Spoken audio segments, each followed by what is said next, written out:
my guests are with me right here, of course, on the show. I have one guest physical here in the studio. He's Mr. Samuel Agbeluyi, who is the president, Chartered Institute of Taxation of Nigeria, that's CITN. Welcome to you, sir. Thank you very much. And we have joining us virtually Mr. Yomi Olugbenro, who is the partner and West Africa tax leader at Deloitte. Yomi, it's so good to see you. It's been a while. Oh. Good morning, Nancy. It's been a while. It's not up to 2 years yet. The last time we spoke. That's what happens. I think maybe you've forgotten your friend. So why you are still trying to make sure that you are able to buy egg to replace? I hear you earlier on. Nancy, good to be with you. Good to be with you too. I can't buy eggs now. Neither can I buy crayfish. And I know that it's not just me. Many Nigerians are actually also in that boat. But it's all going to be well with us. Now, let's speak about the 2024 fiscal year. We know that the president has signed the budget. I was discussing with the DG of the Budget Office of the Federation yesterday. I've had different conversations on revenue generation and what have you. But I think I should come to the president first, before I come to you, Yomi. What do you think about taxes this year and the projection from the government around taxes? I also do know that Mr. Olugbenro is perhaps a member of your association, and perhaps you would have also had, interactions with Zach Adedeji, who is the FIRS chair. So what are the things you are hearing around taxation for this year? Okay, thank you very much. I believe the tax system will be clearer and better this year. The projection is, of course, expectedly better than what we had last year. The landscape is supposed to be better, but there is no tax without the economy. So maybe I say taxation is like a derivative of the economy. So there must be economic activities that will bring about taxation. And to that extent, we need to also look at the economy generally. But looking at taxation or tax revenue in 2024, Federal Inland Revenue Service is being ambitious a little bit, about 19 trillion in the budget. And just yesterday, the news came out that they want to increase that by 57%. And that is, we are going to the realm of 30 trillion. That's ambitious, but it's achievable. And I have no doubt that once the political class put the right infrastructure behind the revenue agencies, this target will be met. We also need to talk about the state. More often than not, we talk more of the federal government. So we need the state to come up without being unnecessarily patronizing FRS. They'll be doing well, and they have the structure to do better. But we need to see that kind of structure even at the state level. Okay, we'll come back to the state level in a bit. Yomi, let's talk about the 57% which the CITM president just mentioned, and very big a desire to get. But my question to you really would be around what strategies do you think that the government can employ to enhance tax revenue without necessarily putting a burden on individuals and businesses? Where I am right now, I don't want to hear anybody to tell me that I should pay more taxes that I'm paying. Well, no, very correct. And good morning to my president as well. And I agree totally with the comment that he made. So I think the question you've asked, Nancy, is essentially the direction that I believe government is proposing to follow this year. If you look at the last couple of years, you remember that appropriation bill had always been accompanied by finance bill, which will attempt to tinker with the tax law, in some cases raise rates, in some cases trying to remove some incentives, and all of that.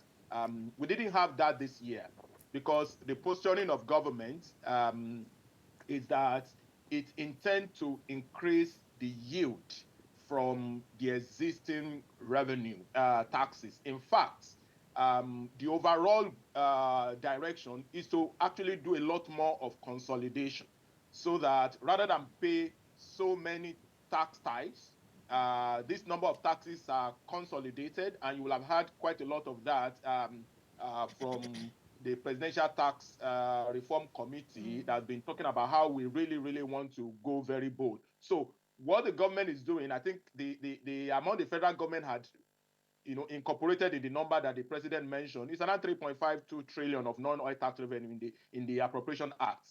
All right.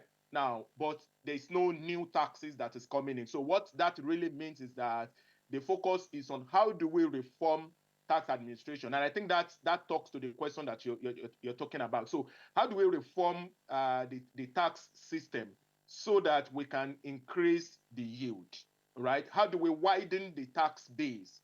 So even whether you're looking at income taxes, whether you are looking at customs, whether you are looking at all the other levies and charges, how do we ensure that the people who are supposed to pay, they are covered within the tax net, and the risk of underpayment, underreporting, that's been prevalent in the past is curbed. That's what government is focusing on. So it's a lot of focus on improving the efficiency of tax collection, and you can only do that through technology and automation. And areas of, our tax revenue authorities that have seen significant growth in their revenue. The chairman mentioned the FRS, the couple of other states as well. Lagos always been the poster state. What they've done is that they've leveraged technology and automation, and that's what you saw with FRS. 2023 FRS will probably close in the range of something above 12 trillion. The year before, it was around 10 trillion, which was a significant jump from what we had in 2021. And the only difference, in addition to the impact of the revenue, the Finance Act that came in, and changing in rates and all of that, one major trigger of that increment is, the transformation that has happened through the use of technology, tax promas and some other states that are also leveraging technology. So reforming the system, ensuring that we improve the efficiency of collection, particularly focusing on technology and automation, is essentially what we need to be able to increase the tax yield and ensure that while we're trying to get more, it's not, coming to impose a significantly harder burden on the taxpayer, because that's the balance that is really needed. President, you've heard what Yomi has said. Now let's take a look at our tax structure, because even in other climes we see taxes, even the tax administration system a bit more organized than it is here in Nigeria. I know that we've also had some developments in the last few years, but what do you think are the challenges of the current tax structure, and how those challenges still pose a risk to the realization of the 19 trillion naira, which the FIRS has mentioned, 57% increase there? So speak to me about those challenges that you see even as a president and as an institution, and what those challenges, the risk that those challenges will pose, and perhaps a few recommendations, because there are still problems with our tax system. We need to acknowledge that it's getting better, but we still have a lot of grounds to cover. Yomi, thank you. Yomi spoke about technology. We can't overflow that. It's important. And when tax promas, we shouldn't shy away from trying. When tax promas was introduced, it came with a lot of complications, so to say. But FRS listened to the taxpayer, to stakeholders, and that is almost all the e-costs, everything is almost eliminated. That will need to be replicated at the state. So the hindrance, because we like to focus on Nigeria, not just the federal government. If FRS is doing well and the states are not doing well, maybe you just have another unit that has sufficient structure to collect what they need to collect. So we need to look at infrastructure in terms of ICT. It's being introduced, and we need to do more. Then again, in 2024, I will rather call on the federal government and the state government, particularly the political leaders, to make the job of revenue collection, specifically tax revenue collection, easy or easier for the revenue collectors, because you can't take away the attitude of taxpayer. Why are we not having sufficient tax-paying culture? It is because the signal from the political elite is not right. It's not speaking right to what will motivate the tax-paying populace to do what is expected. We agree it is the law and it is the right thing to do, and it's even morally good. It gives you the platform to speak to whatever the government is doing. But we also implore the government. So while we talk of technology, we also talk of the attitude from the political elite. And to the taxpayer, we have no other country other than Nigeria. So you need to pay before you can complain. So it is not sufficient to It's complain. difficult to pay before you can complain. Because you raised the issue about even the politicians and the political elites, you know, because Nigerians have seen over the years, in fact, for many decades now, that we pay and we still don't. You are your local government, you buy transformer. Though I've heard, is it the Minister of Power now that said that they don't want to hear that consumers are buying transformer. But we buy transformer, we build the road to our place. We do a lot of things ourselves. So it's difficult. How do you really now persuade an average Nigerian watching this now to say, pay before you complain? I deliberately spoke to the politician, particularly the political leaders, before I moved to the taxpayer. It was deliberate. The government just needs to bridge the trust deficit that is existing. How do they do it? How should they do it? Because just talk is cheap. Transparent. Talk is cheap because we have kept on saying it here. The media has been hammering on it. It is transparent, and there is no other language other than accountability and transparent. Value for money. We need to have value for money, and it is sickening. Each time you wake up, you hear all manners of misappropriation going on. The government needs to take this serious. Nobody should think it doesn't have direct relationship with tax revenue collection. Exactly. It has, and that is why I'm speaking to it. Once that is done, once the populace can trust you, they will, of course, want to do the right thing. So, but it doesn't exonerate the tax-paying populace to that. To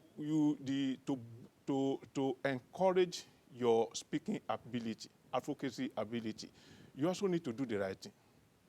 Once you do that, you can follow the figure and see what is going on within the system.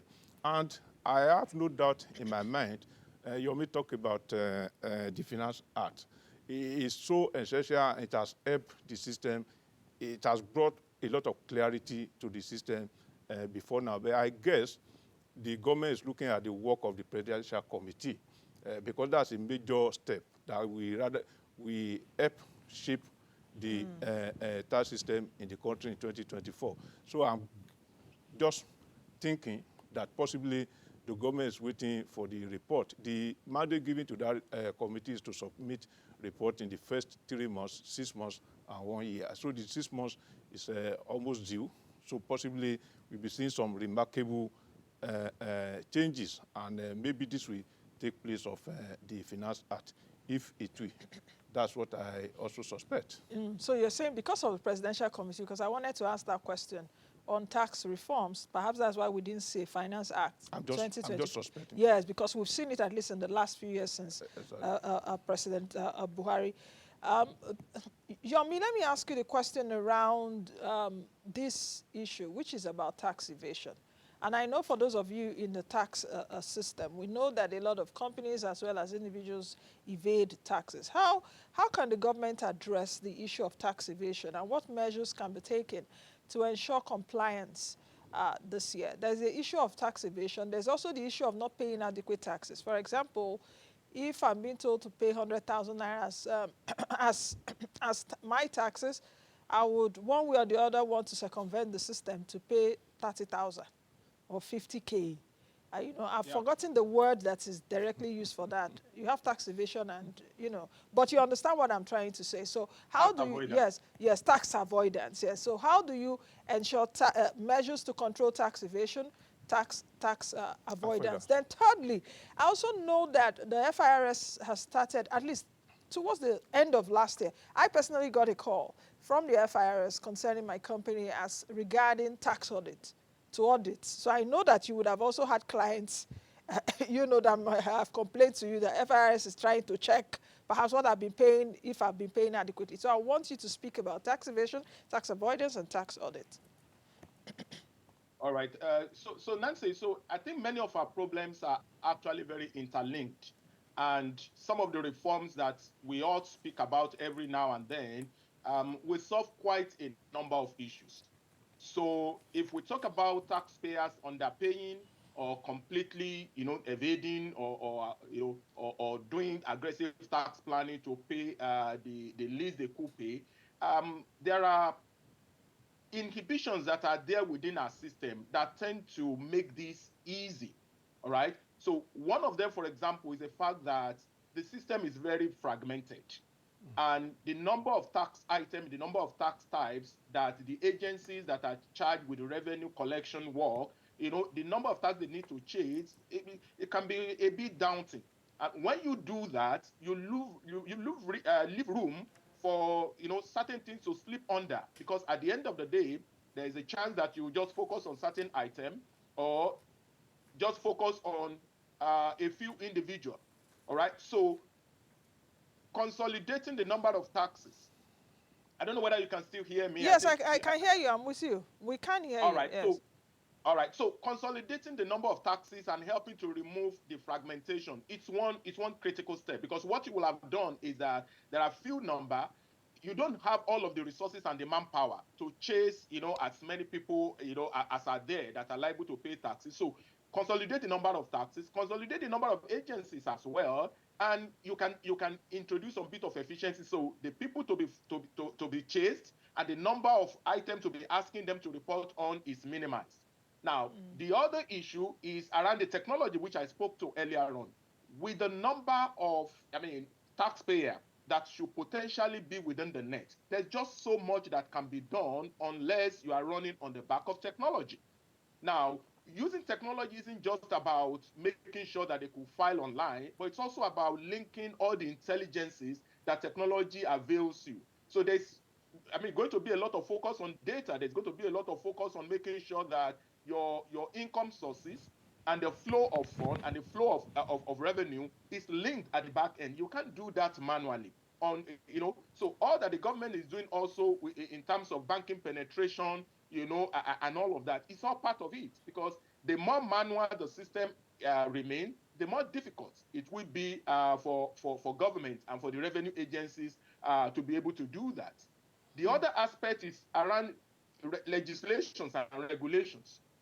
Part of the reason why a major part of the current reform is focused on changing the entire regulatory landscape is that our laws have become significantly detached from the business system, from the structure. I mean, we're talking about laws that were passed in 1961, before 70s, before the advent of technology and internet and the current business model. So you have characterizations of revenue and business activities that are completely alien to what used to be. Then it was brick and mortar. And the way the tax law works is that unless the law says specific type of item or specific type of transactions is liable to tax, the tax man will hire tax professionals and tax consultants and tax lawyers to argue to revenue authority to say this wasn't what your law is aiming to tax. All right. We have significant globalization, of business now. So you have non-resident companies, non-resident individuals doing business in Nigeria.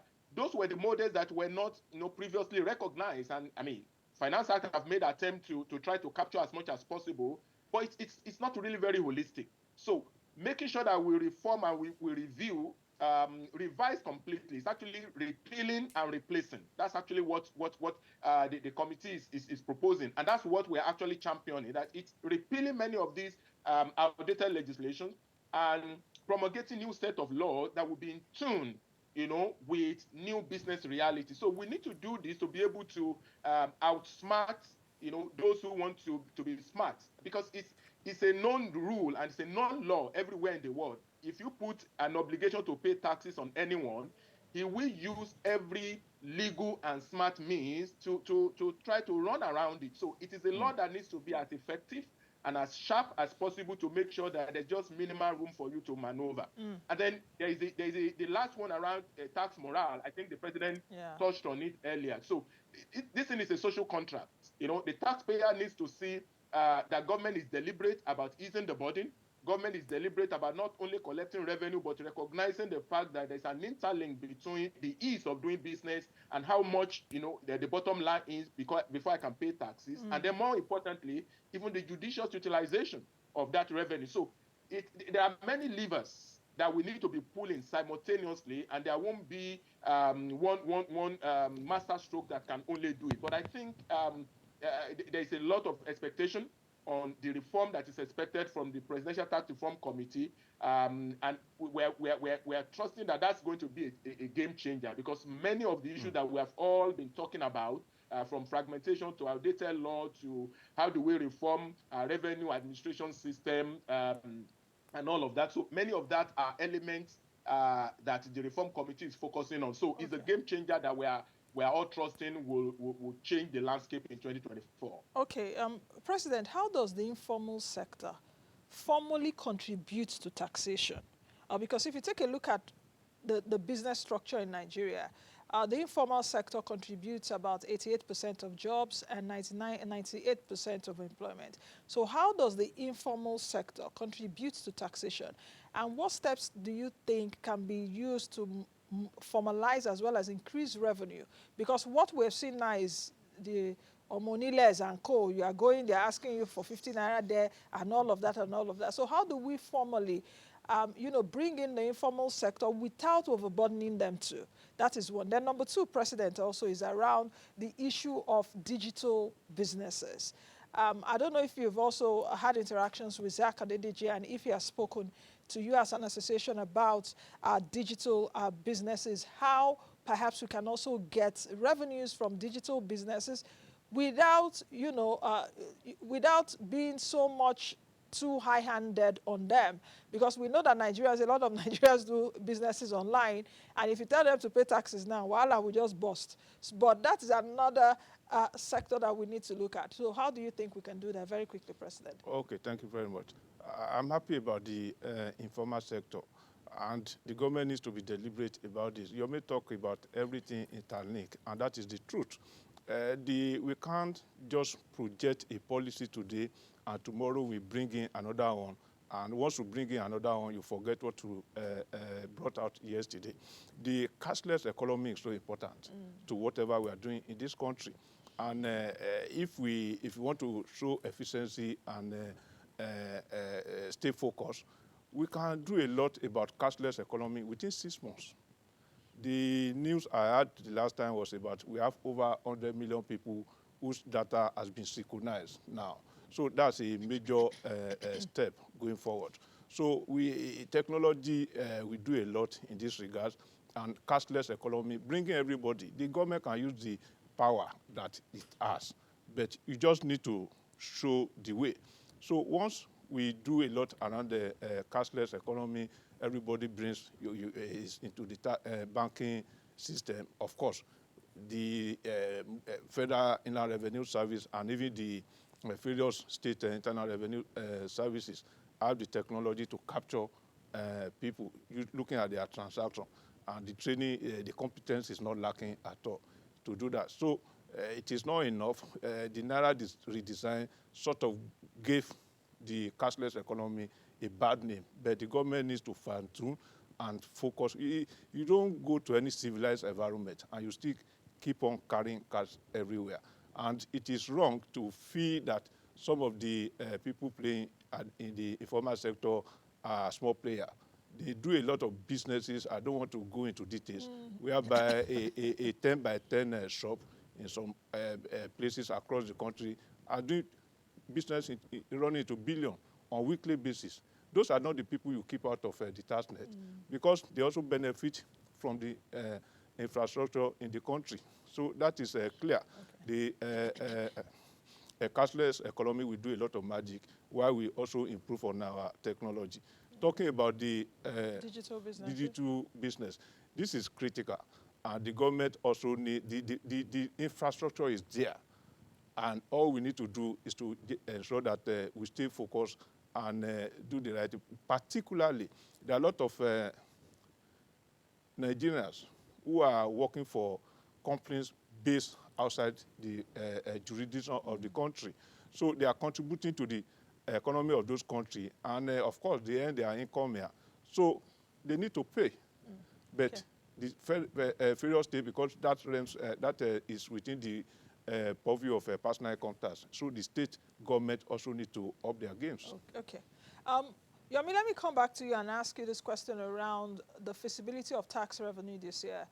Just opposing it to the number of companies that are shutting down due to the economic challenges that we're having. Of course, at the beginning of the program, I gave an analysis about inflation, energy costs, transportation costs, food costs, everything going up. So how do you think that the FIRS and even the state's inland revenue services can ramp up tax revenue this year, bearing in mind that many individuals have lost their jobs, many individuals have also jackpot.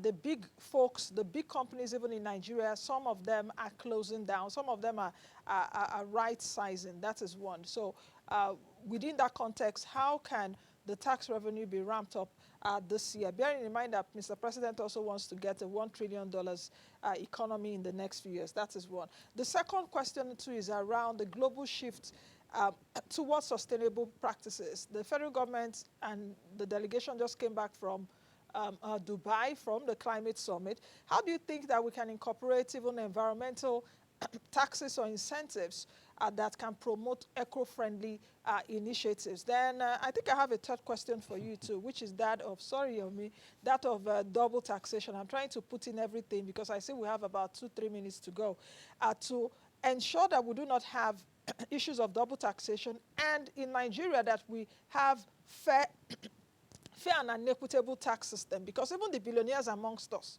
are not paying the right taxes, which you mentioned a bit earlier, but I wanted you to focus on that, the issue of a fair and equitable tax system. Well, that's so much to be covered in 2 minutes, Nancy. But but I guess so. I will attempt within the minute that's available. So your first question is actually quite critical. So how visible are the revenue estimates considering what is happening within the broader economy? And it's a very fundamental question and issue that I think we must focus on. But I guess the place to start with for me is that I really would long to see our country and a system where we are very data driven, right? So we talk about migration out of the country, the Japa syndrome, the couple of businesses, that the impact of what's happening in the broader economy is affecting so negatively. And there are a lot more that is happening. I think if we're able to see some of the data, in terms of what was their prior tax record, some of the people who are exiting, we can do some bit of modulation. But on the individual exiting, a larger majority of them, a larger part of them will probably be those who are essentially, facing some, existing harsh economic realities. And so they're looking to better climb. And so the jury is out there in terms of what they were previously contributing in terms of the individual. For the businesses, I get your point. But the point I'm making is that why we will lose some, through that process, there is also a significant, leakage that the government is focused on, blocking. And I think that's where FRS actually focus on, and that's where the optimism about the increase in taxes, it's supposed to be coming from. So if we do some of the issues that we've spoken about, I think some of the estimates are within reach. Quite honestly, the estimates are within reach. What leakage, non-state actors, and all of that is causing to the system is significant. And if we can do that, I think something significant, will happen from there. So maybe on the fair, equitable system, again, it's about looking at the fairness of the law, looking at so how do we ensure that the system isn't just designed to hound, and punish the small players within the economy Okay. who are not politically exposed. If we want the system where the tax morale will be high, then we need to focus on not just the poor and those who don't have the ways and means to Okay. fight the system, but Okay. also focus on the large players. Okay, thank you very much, Yomi, for that. And I'm afraid that's the much we can take now. We've got to go, but I'm being pushed that we could have another edition again so that we can explore some of these issues, because we just started 2024 and let's see how that goes. Thank you very much, Yomi Olugbenro, for joining us today. I hope it won't take another time like this, too long a time to speak with you. Yomi Olugbenro is the partner and West Africa tax leader at Deloitte. I've also been speaking with Mr. Samuel Agbeluyi, who is the president, Chartered Institute of Taxation of Nigeria, CIT. And thank you, Mr. President. Thank you.